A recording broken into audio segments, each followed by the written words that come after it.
Jasodhanandana Brajajanarandana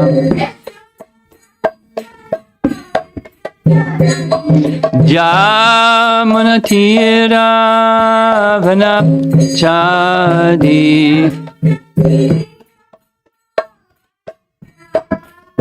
Jamunatira Vanapchadi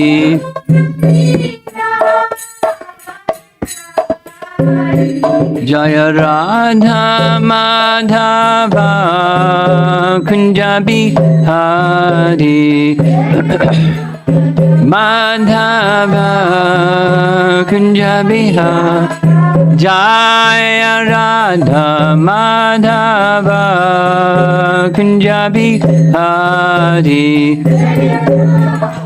Madhava Kunjabi Hari Gopi Jana Balabha Girivardhari Pijana Balabha Girivardhari Gopi Jana Balabha Girivardhari Gopi Jana Balabha Girivardhari Jasodhanandana Brajajanarandana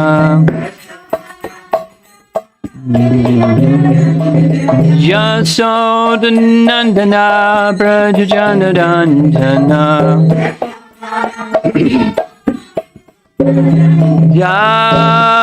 Yamunatira Vanachadi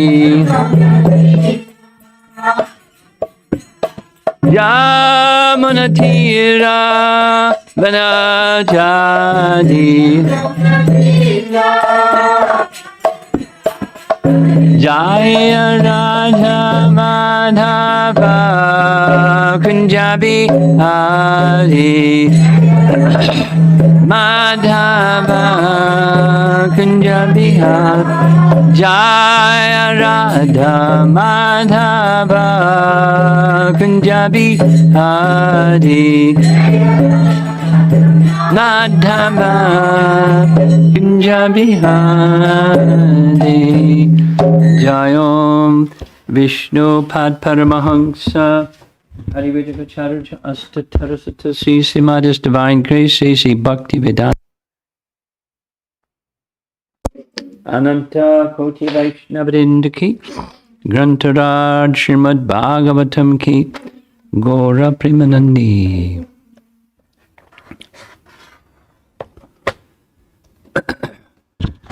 Om Namo Bhagavate Vasudevaya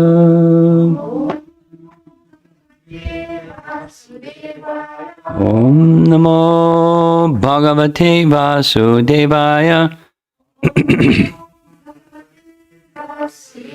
Om Namo Bhagavate Vasudevaya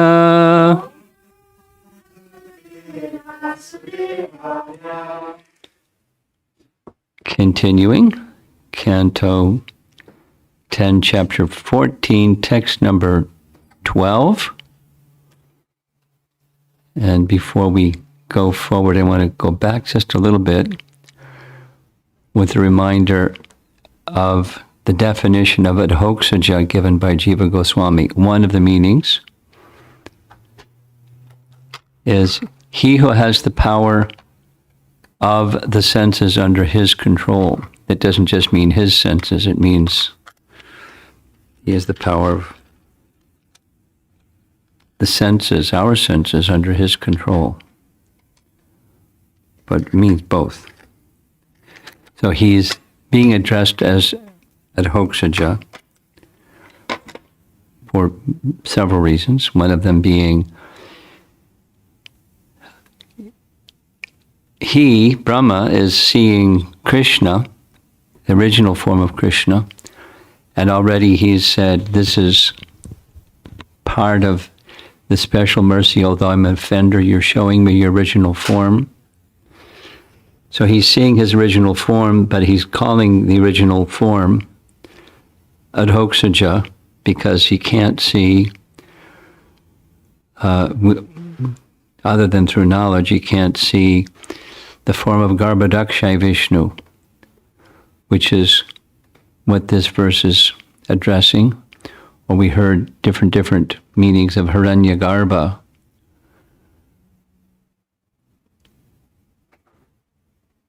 Hiranyagarbha, one of the names of Garbhodakshay Vishnu.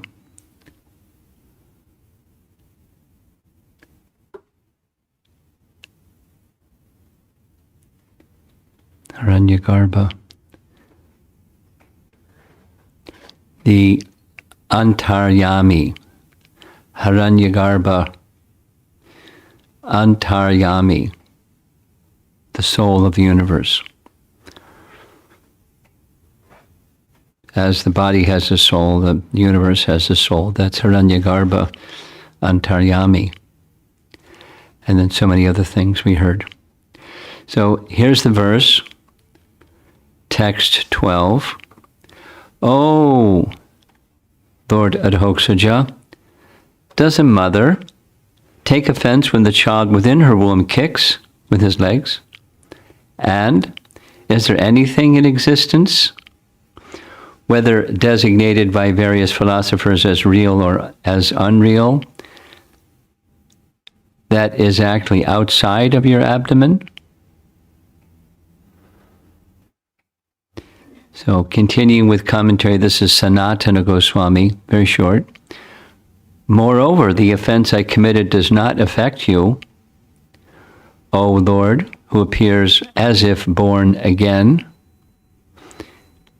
under the axle of the cart, when Krishna was saved by the Shakatasura demon. He was also addressed there as Adhoksaja.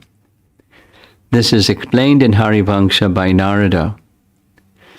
And it's a little confusing what Harivangsha says, which is a little different than what the Bhagavatam says, but here it goes. And angry Rakshasi,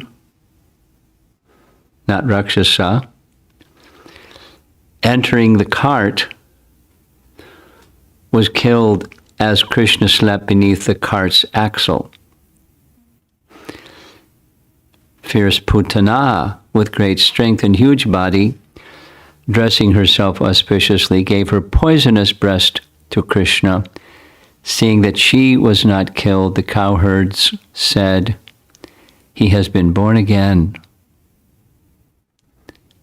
quote unquote. Therefore, he was called Adhoksaja, meaning beneath the axle, which is Adhoksha, and born again, Ja. So it's a little confusing because it's mixing the Putana pastime and the Shakatasura pastime somehow. But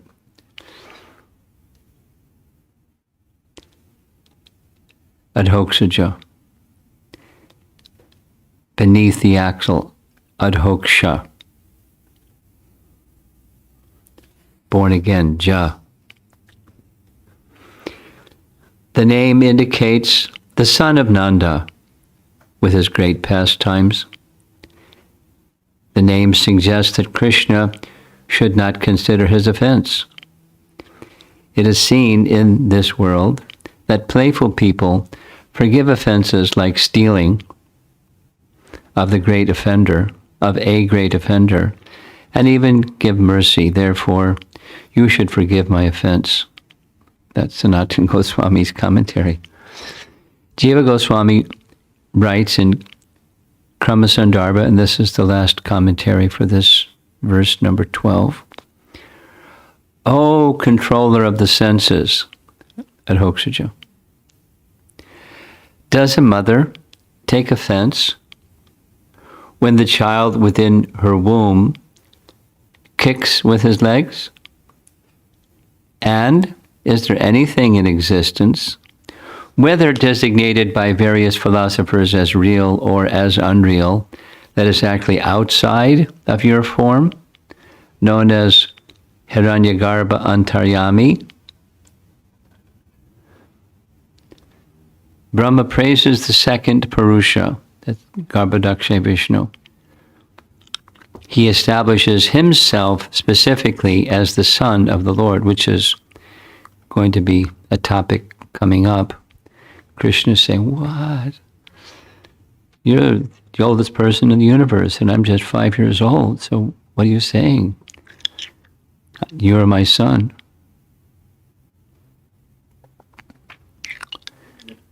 Text 13. Brahma prays, my dear Lord, it is said that when the three planetary systems are merged into the water at the time of dissolution,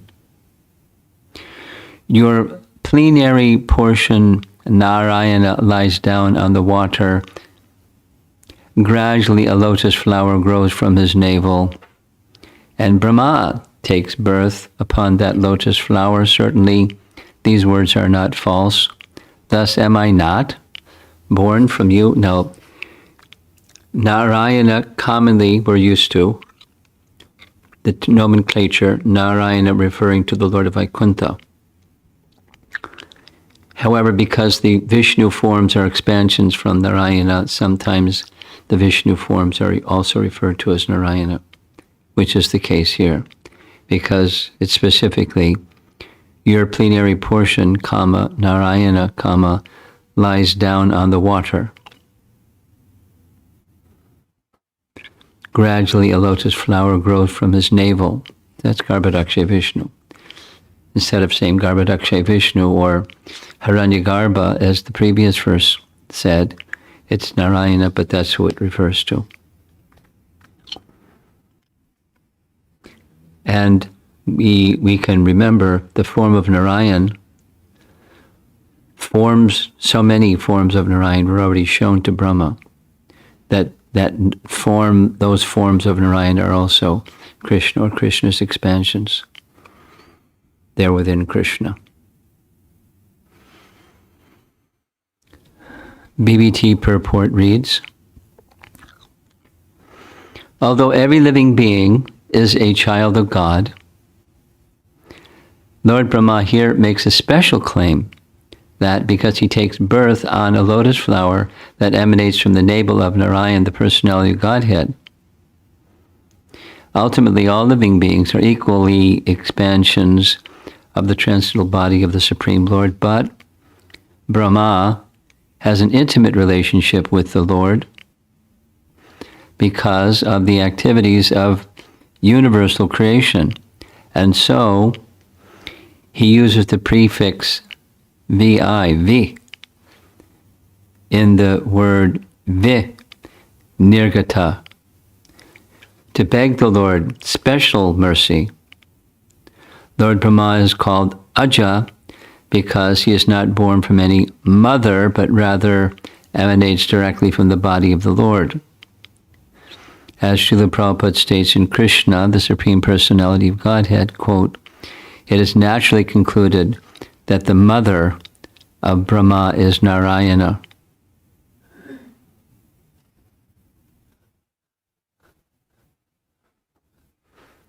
On these grounds, Lord Brahma is requesting special forgiveness for his offenses. So the previous verse was focused on Garbhodaksha Vishnu, so is this one. So Garbhodaksha Vishnu is his father and mother. If you remember that little phrase from yesterday that was pointed out, which I couldn't find the reference. Where is it said like this? But specifically in that Sanskrit phrase, the Lord is the father, the mother, the grandsire, and so forth. He's everything because everything comes from him. He is everything. Vishwanath Chakravarti Thakur is really short commentary. Quote, the son also comes out of the womb eventually. That is explained in this verse. During the time of dissolution of the universes in the water, where all the oceans are merged, others may or may not come from you, but certainly I Do I not emerge from you? Now this is leading, we'll spend some time reading the section of Chaitanya Charitamrita where this is discussed. I'm sure you're familiar with it. Where Krishnadas Kaviraj Goswami takes this verse and this sequence of verses and expands on them. Where just, simply Krishna says, Brahma, consider what you're speaking. How is it that I'm your father? You're by age so vastly elder to me. I'm just a little boy. And then Brahma debates with Krishna, and he wins. Are you not my father, Narayana? You are certainly my father, Narayana. Let me give 3 proofs. And he gives three proofs. Just, the etymology of the word Narayana. And in this way, that way, the other way, you are Narayana. And Narayana is my source. Narayana meaning, Lord of Vaikuntha, or Narayana meaning Garbhodakshay Vishnu. So before we're done with this section, I'll just literally read, and we'll discuss, maybe one class, or just discuss, maybe this evening, tomorrow evening.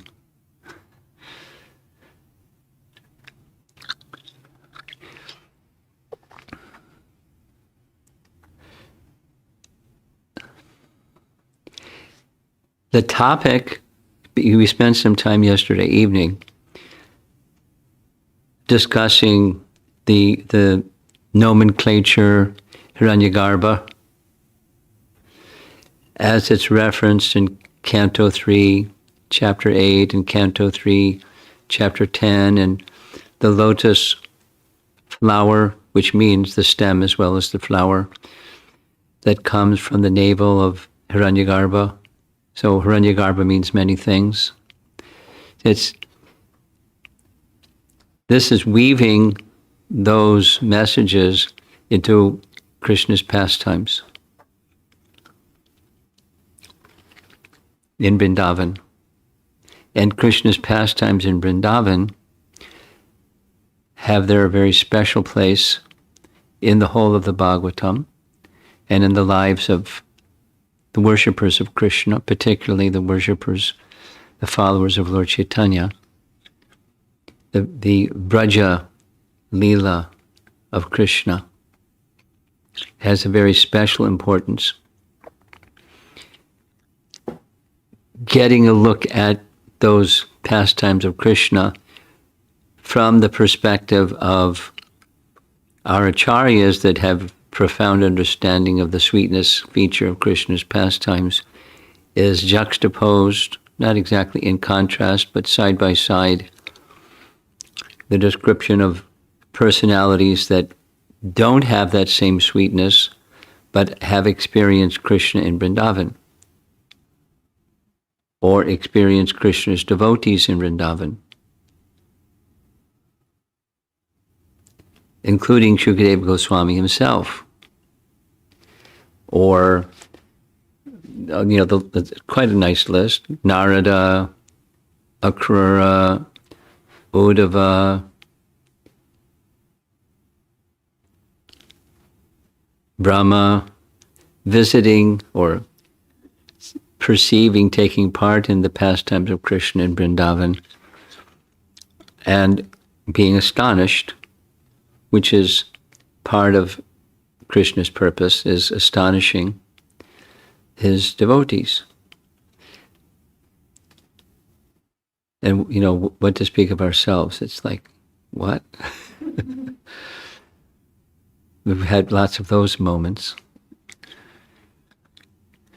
And, just continue hearing, because we have faith in the words of the Bhagavatam, which we can't completely understand. It's quite astonishing, or a big stretch to grasp what is going on. But the words of here, the words of Brahma are helping us to get a picture.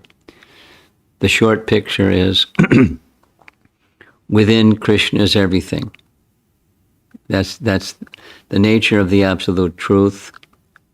Vedanta is that which is the source, whatever it is, that's the source of everything. That's the absolute truth. So the Bhagavatam is commentary on Vedanta Sutra. How is it that Sri Bhagavan Krishna is the source of everything? So Brahma is laying it out. He's the source of everything, including himself, including his power to create, including the ingredients of the creation, including, everything that's within his field or domain, and then everything else that's beyond his domain is from Krishna also. And these forms of Vishnu are included. Mahavishnu, now Garbhodaksha Vishnu. They're all within Krishna. And then flipping it around, that Krishna is then his father. The previous verse, Krishna is his mother. In this verse, Krishna is his father.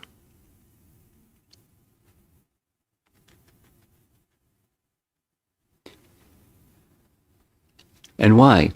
Because he's the source of everything, and that source of everything we've been hearing. We must, at least in principle, accept that source of everything has unlimited potencies. Say it differently. That which is the source of everything must. It does, Krishna does, but he must. Otherwise, he's not the source of everything, or he's not God.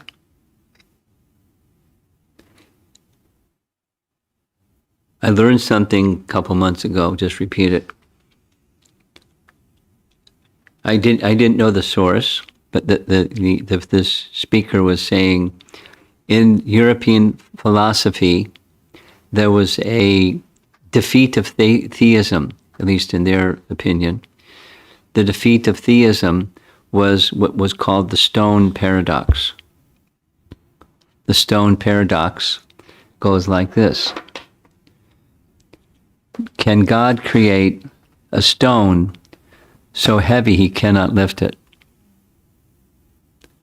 It's a paradox, because according to these philosophers, if you say, yes, he can create a stone so heavy he can't lift it, there's something he can't do.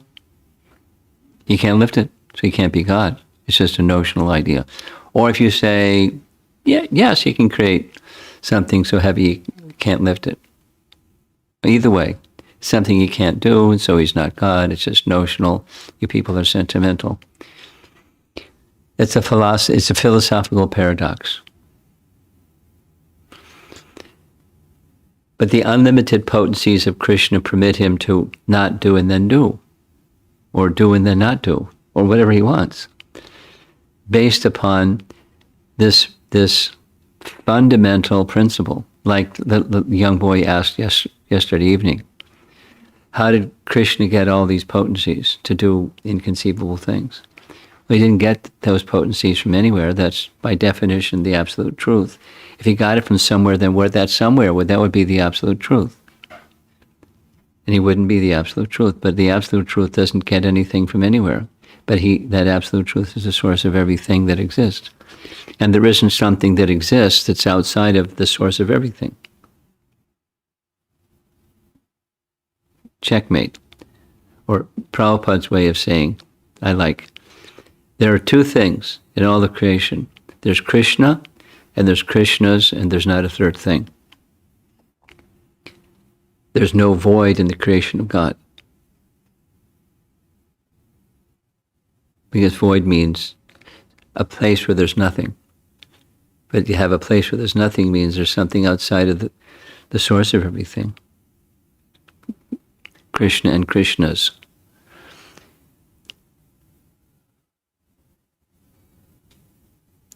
So inconceivable potencies of the Lord who has control of his senses and by his own volition, can control our senses if we submit ourselves to him. And then by submitting ourselves to him, we can start to understand that which is beyond the capacity of material faculties to understand. And that's part of the mystery. We hear this word mystery, those of you that like to read Prabhupada's books, you know it comes in Canto 2, Chapter 3, where the process of devotional service is, Prabhupada plays on the word mystery. Sarahasyam, the mystery. The devotional service is a mystery. Because it's through the medium of mystery that the mystery of Krishna is understood. But if you don't go through the medium of devotional service, you do not understand the mystery of Krishna. That mystery remains a total mystery. And some other conclusions will be reached, like, what's the source of everything? That was the previous verse, references to some philosophers say the universe exists, some say it doesn't exist. And it's just a philosophy. But whether it's the universe, that which some people say by this philosophy says it doesn't exist, well, that's also within Krishna. The capacity to come up with that philosophy comes from Krishna. Everything comes from Krishna. Bad stuff comes from Krishna, what we call bad stuff, that comes from Krishna. People stealing. It's one of his opulences. I'm the cheat of cheaters. So cheating is bad and stealing is bad. And where does that come from? It comes from Krishna. Everything, because he steals. But his stealing is not the stealing of the thief, because the mundane thief, the property is somebody else's, ultimately Krishna's, and he tried to make the property of somebody else's his property. That's the thief. When Krishna steals, it's already his property. What exists is not his property. This verse is saying what exists is not within Krishna. What exists is that's not outside Krishna. He's everything. So it's a philosophical stretch, but that's what Brahma is saying, and it's part of Janma karma chime divyam evam yoveti tattvataha. To understand Krishna tattvataha in truth, that's sufficient to go back to Godhead, but it's not easy to understand Krishna in truth because of these apparent contradictions. We've covered this in previous sections, like, for example, the Damodar Leela. The unlimited Krishna is limited. He has a little boy form that's a limited form. It has boundaries. But at the same time, Krishna is all-pervasive. At the same time. He's all-pervasive and limited. Or he's limited and all-pervasive. At the same time. He doesn't elastically go back and forth between the two things. He's simultaneously both things. It's inconceivable. The mind doesn't process it so well. It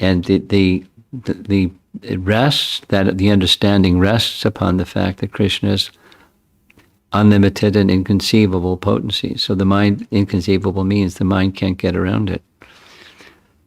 Inconceivableness of Krishna has everything to do with his unlimited potencies. And he can expand some and then withdraw them, expand others, and he's very fluid with his potencies, and they move according to his whatever he wants, because they're his potencies. He didn't even have to lift Govardhan Hill. He could just will that Govardhan Hill lifts, and Govardhan Hill's lifted. Doesn't have to put a little finger of his left hand. He doesn't have to perform human-like activities. Although the human-like feature reveals his unlimited potencies. But he likes And it's astonishing. And it stimulates the love of the Brijbasis and also those who are faithful bhaktas. He performs pastimes to attract our hearts and minds to him too. And so this section of hearing Brahma, stepping back a little bit, we're getting a further picture of Krishna is the source of everything, or Krishna is the absolute truth, which means he's the source of everything. And we're getting a little closer picture. Well, what does that mean? So here's what it means. And that's the person who we're being encouraged to devote ourselves to, become devotees of, through the inspiration and everything, enlivenment that comes from hearing Srimad Bhagavatam, the all-attractive Krishna. Okay, it's 8 o'clock. Let's see if there's some discussion.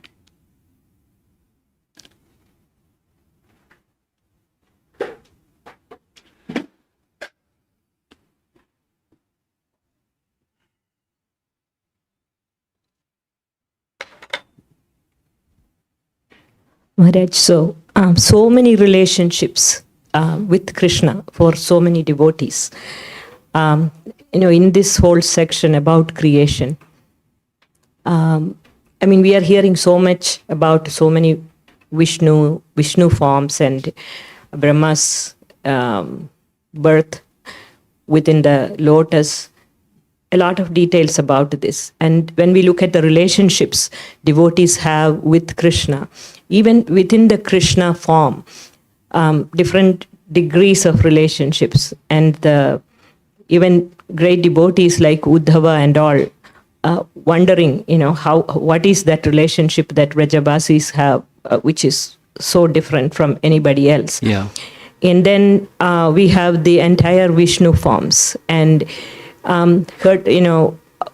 we understand that even the deity forms of the Lord, they manifest by Krishna's will only. It is not like deity forms are there just randomly, some deities, So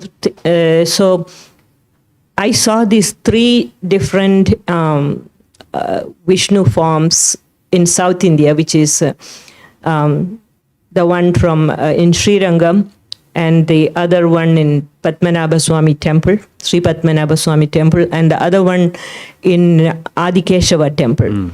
And I don't know the details of each deity, but I saw that in Padmanabha Swami Temple there was the Brahma coming from the lotus, but it's not there in Adikeshava Temple. It is a different form of Vishnu, but it is Vishnu.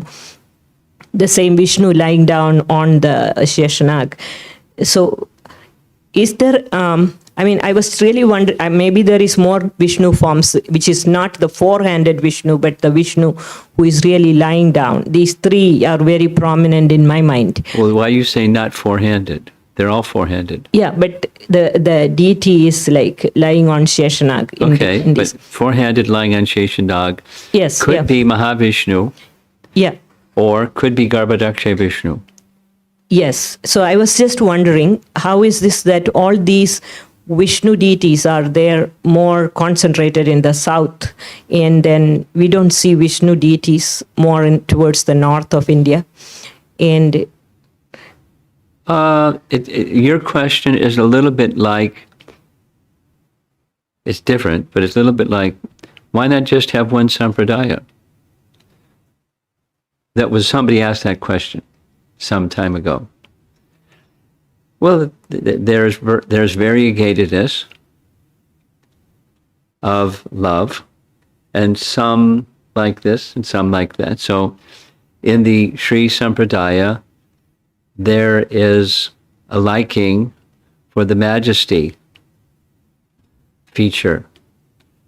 And so Narayana, of course, he's there in the Vaikuntha realm, but he manifests as the Vishnu forms, and it's popular. It's the majesty feature.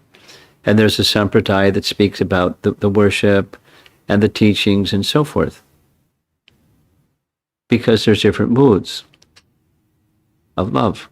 And that mood of love is prominent, over the past long number of years in the South. That's their liking. And so the deity manifests according to their liking. Okay. Okay, got it. Okay, thank you. So the two reasons for the multiple sampradayas, at least, is variegatedness and what's the word? Proliferation or expanding the number of adherents. Along with the variety comes increased numbers. Because some like this and some like that. So it expands the plenitude of bhaktas because it encompasses those that have this inclination, those that have that inclination. The plenitude of bhaktas has expanded. And why not? If Krishna wants, he can do that.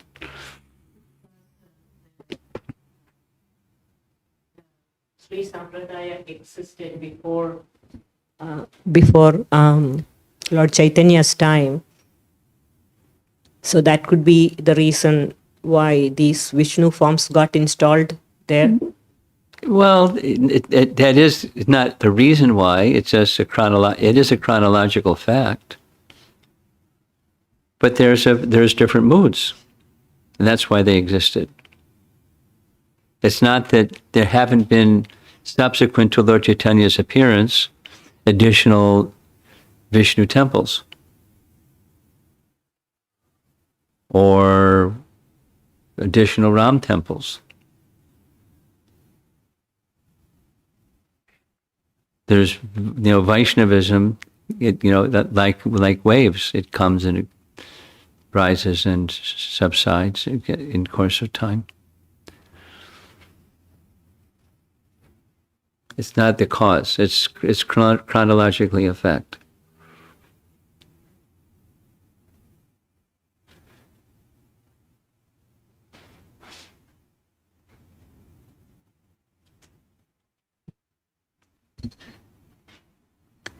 Hare Krishna, Guru Maharaj. I'm thinking about this analogy of a child in the womb of the mother kicking her and she doesn't take offense. Lord Brahma is referring to that and then seeking forgiveness of the Lord and not to take offense. If we understand when the child is inside the womb and the child doesn't know anything, the mother doesn't take offense. But on the other hand, when the child comes out, knowingly kicks, then it does cause hurt to the mother. I've seen. Little children do this, and little children do that, and they do the other thing, and they do it again.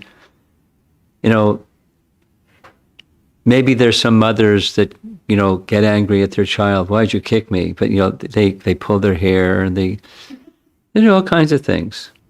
And mother just water off a duck's back. The mother doesn't take offense when the child behaves like that. Now, if he gets older, it's...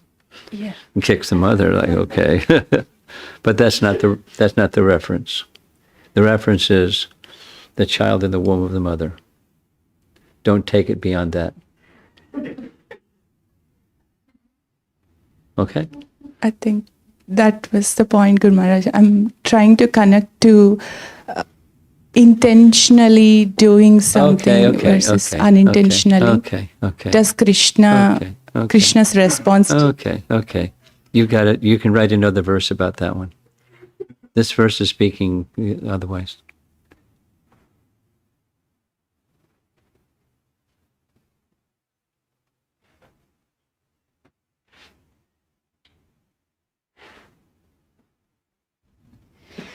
Hare Krishna, Guru Maharaj.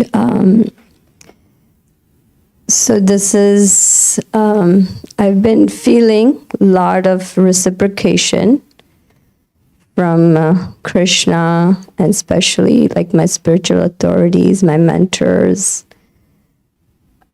And sometimes I feel I don't know how to reciprocate. Because there's so much, somehow the teaching has been from childhood that you give more and take less. That has been kind of, The value system. yeah. So now I feel like I'm just taking, and not able to give much back, or how to, How to deal with that emotion? yeah. Well, it's a nice value. It's not just, the part of India that you're from that says that's a good value. It's a value. It's a value throughout the world. It's a value I grew up with. And I didn't grow up where you grew up. So how does give back look? One of the ways to give back is you live by, you internalize the message. Just think of your children. You're trying to share some value, and they give back by imbibing that value and living their life. And you're very pleased. They didn't come and, give you something with a ribbon and bow on it, with a nice wrapper, something material. They gave something that's better than that. I mean, if they give something that's also a gesture. Just this morning, follow up on your question. Hearing Prabhupada speak from chapter 9, Patram Pushpam Palam Toyam, in the next verse, and his indication of giving to one who doesn't need anything. But it's the act of giving. So the act of giving is the love and devotion with which the article is given. So the article doesn't have to be something physical. It can be that which is pleasing to the person who is giving to you, is you receive it nicely and you live by it. That's the best gift. If your children grow up to be model character and model citizens, that's the best gift to mom. So apply the same principle. So strive with the internal application of the teachings and the kindness that's being given and so forth. There's some other gestures are there that are just fine, natural. But there's my answer to your question. Okay.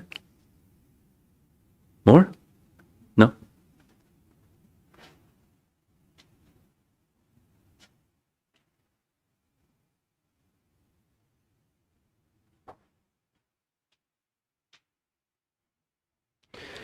Hare Krishna Maharaj. My question is about, I think, Krishna's greatness and sweetness. I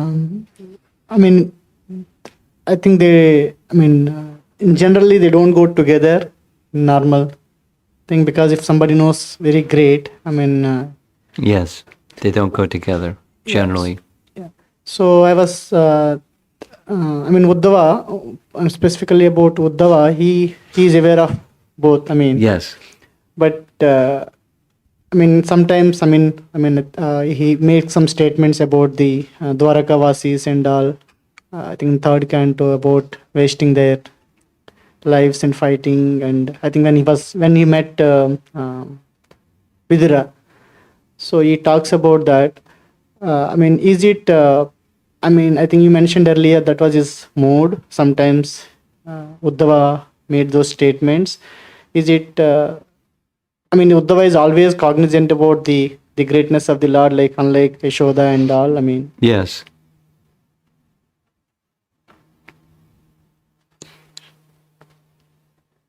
He sees the majesty. It pains him when people don't.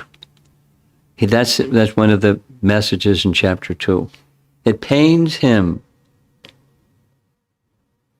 But it's the materialist that pains him, not the Brijvasis that pain him. They see him as a worldly fellow, afraid of Kamsa and running from other soda. That pains. When materialists see, oh, he's an ordinary person, that pains him.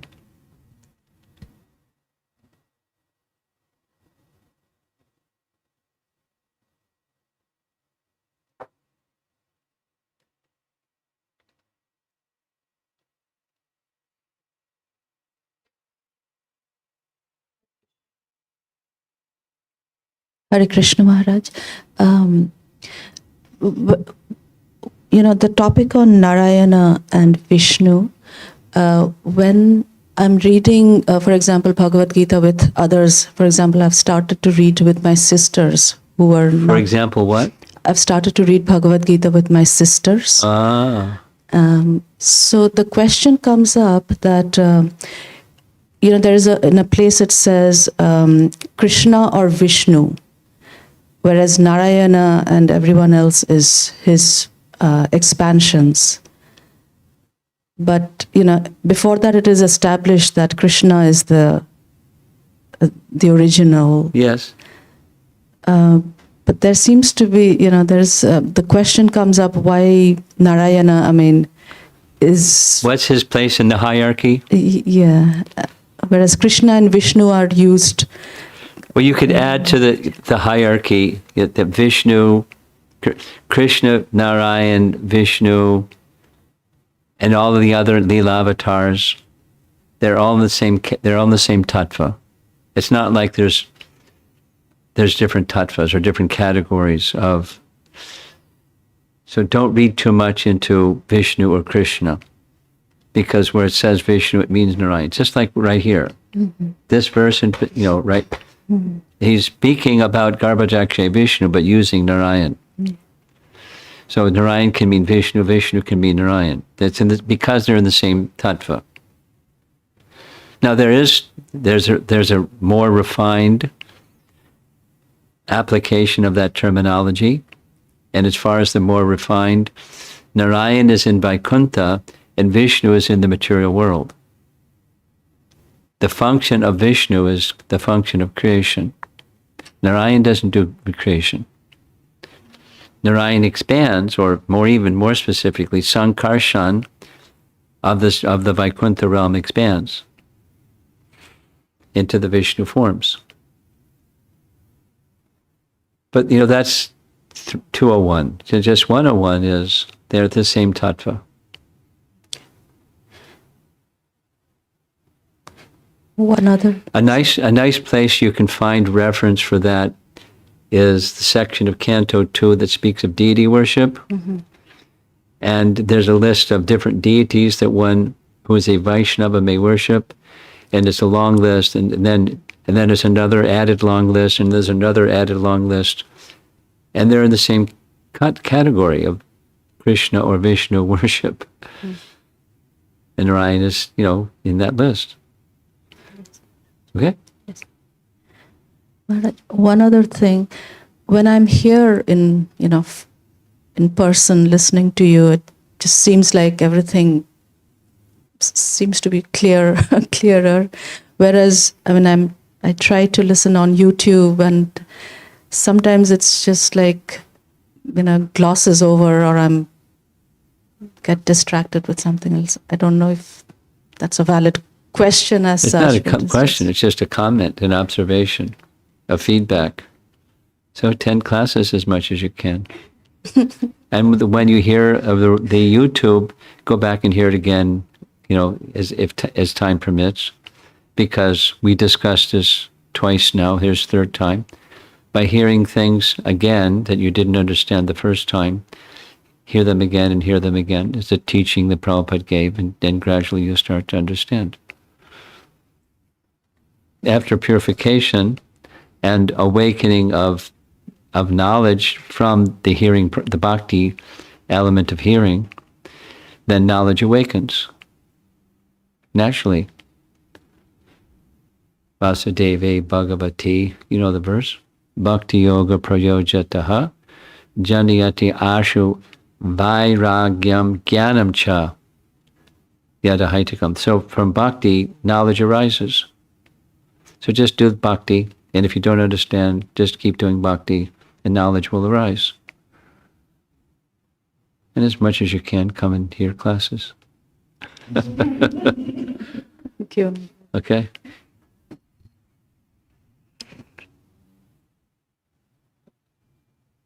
Online?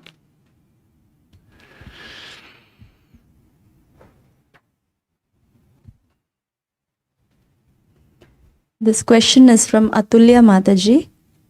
Maharaj, reflecting again on the Putana story, exemplifying duplicity. Someone was sharing with me their family dynamics. That person knows that another is manipulating them to get money and acting very duplicitous.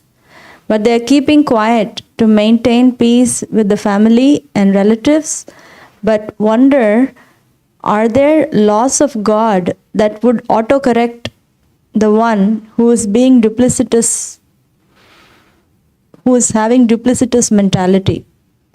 What are the reactions the duplicitous person will encounter? It becomes quite sticky, where it is hurtful for them to be cheated, and it's also hurtful to see that the other person is stooping so low for taking money. Any suggestions how to help the person sharing this with me? Well, there's justice in the universe. So, the duplicitous person who's exploiting other people will be exploited by the same dynamic. And the person, the person who's on the receiving end has to make some choices depending upon what their value system and what their options are. There's, rather than making the list, here's 16 options. There's options, and they can just continue doing what they're doing, tolerating. But if their tolerating isn't really tolerating, outside they're tolerating and inside they're boiling, it's going to come out. Probably as an explosion. They'll boil over and, do something radical. So it's the answer to what's best for the individual is they need to take stock of what their value system is, what their threshold of tolerance is, and what they think is best for themselves and the manipulative person. So there's no short answer. They need to, that individual who she's speaking to needs to assess what their options are, and then select one or two from the list of what their options are, rather than just they have no option. I'm stuck. I'm a victim, and I'm stuck. There's choices.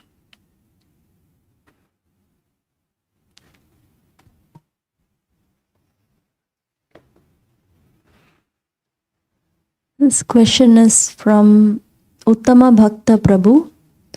Our intelligence is not dependent on the size or number of heads to serve the Lord. I always wonder if there is a good reason why Lord Brahma has 4 or even more heads. It may even compromise the symmetry.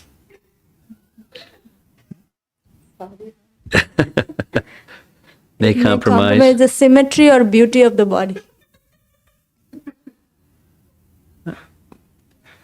I don't know the reason, other than the notional reason that says the Brahmas that have more heads have bigger universe, and they have bigger function. So not like, the more heads you have, the more functions you can perform. But you have to ask the Creator why Brahma has 4 heads and some have 100 heads and so forth, 10 heads. The only notional answer I just stated, they have a vaster universe, and so the additional heads are assigned because of their vaster universe, the service they have of overseeing things. The same kind of question comes up with Vishwarup. He has 3 heads. What's the deal? And it's something of a mystic power. He is not just a regular human. He is a celestial being, and he has 3 heads because simultaneously he can do 3 things that you can't do simultaneously with 1 head.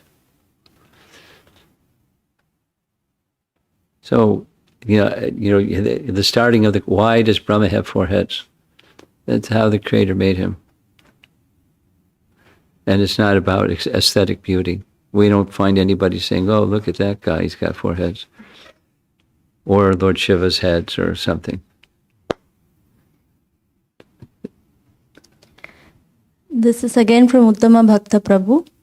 Lord Krishna is ordinary or extraordinary?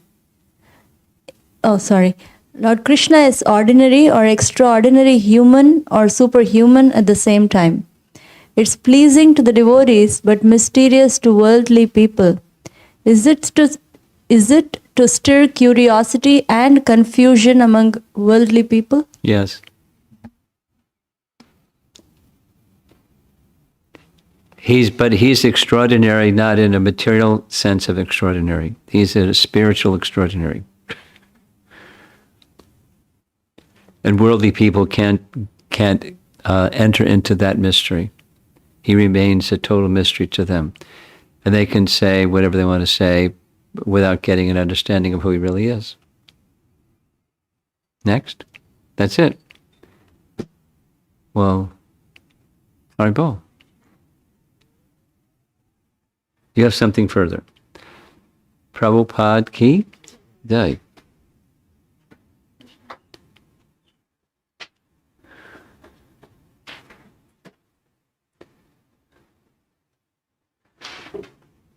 Now, what happens after class?